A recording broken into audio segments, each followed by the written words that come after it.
Joining me now, Clint Watts, former FBI special agent, now MSNBC national security analyst and leader of Microsoft's Digital Threat Analysis Center, which keeps you busy, my friend. Thank you, Clint, for being here. First, what are you hearing about the status of the FBI investigation and these new details about a possible site survey and the ability to even fly a drone over that rally site? Alex, there were two big questions 6 to 7 days ago, right after this happened, which were, one, what was the motive? Because it wasn't exactly clear, no political discussion, really, nothing out in the open. The other was reconnaissance. And what you would normally see in one of these types of attacks is the attacker would maybe do an attack, if it's a mass shooter, at a place that they know fairly well locally, or they would do some sort of reconnaissance. If you think 10 years ago, that was one of the open questions of any terrorist was, why did they pick the target? How did they know how to do the attack? If you look today, we know quite a bit more. It's been interesting to see this investigation, talk more about it. And the idea that this individual maybe did a survey, a site survey of it a week prior, but then also used a drone. It's remarkable. That's the reconnaissance kind of aspects we'd be looking for as indicators to know that that individual had been there, how they picked out such a location to do this shooting. Yeah.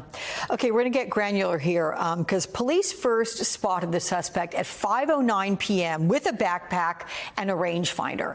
The suspect was somehow later able to scale that unguarded building and eventually challenged by a police officer, but it wasn't until around 5:51 p.m.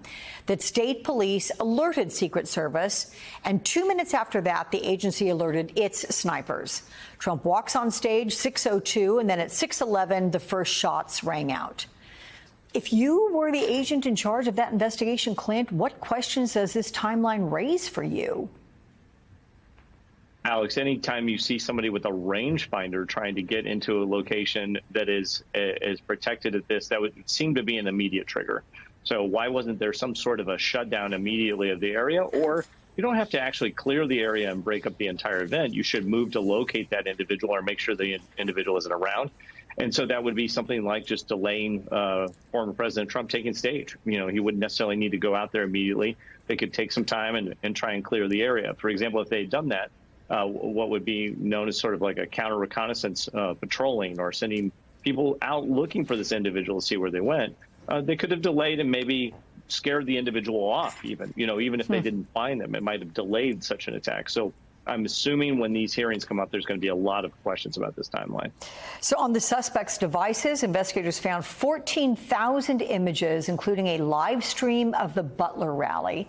They say he recently looked up Trump and President Biden and dates of the Democratic National Convention. Look, FBI agents, they're still analyzing his emails and also his gamer tags. But how do you, Clint, interpret what has been found so far, and why is a motive still undefined?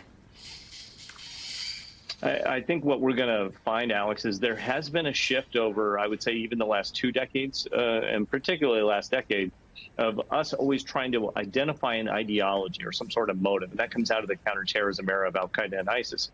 But increasingly over the years, many of those subjects that might be tied to an attack, for example, the Orlando nightclub shooting, there was conflicting ideology noted, or it wasn't very clear, or they didn't seem to be that invested in a motive that was ideologically motivated. And with this individual, it seems, just based on what we know so far, and there's still a lot to go in this investigation, is they may have looked at just no particular ideology at all, just to do something, and to do something on a high-profile target of either political party, or it could have been even another target that was high-profile.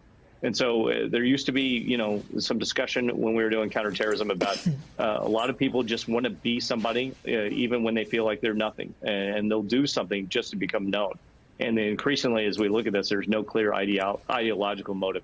It seems this person was just intent on doing something harmful and to somebody of high influence. Yeah, scary. Okay, Clint Watts, thank you for that.